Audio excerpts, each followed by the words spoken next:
तो मैं आप लोगों के लिए एक बात बताना चाहता हूँ। आप लोग मेरा बात हिंदी में मैंने हिंदी में सुनना ना बंगाली भाषा में सुनना, बोलिए। तो 78तम 15 अगस्त को लिए धन्यवाद जनाता हूँ, सबको धन्यवाद जनाता हूँ।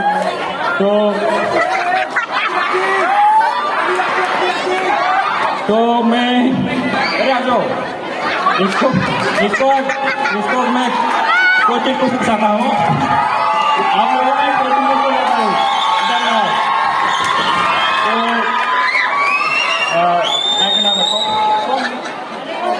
ব্যাপার হচ্ছে অত জ্ঞানজাম করতে কিন্তু মানে ওর যে কথাগুলা আমি কিন্তু বুঝতে পারতেছি না, ঠিক আছে।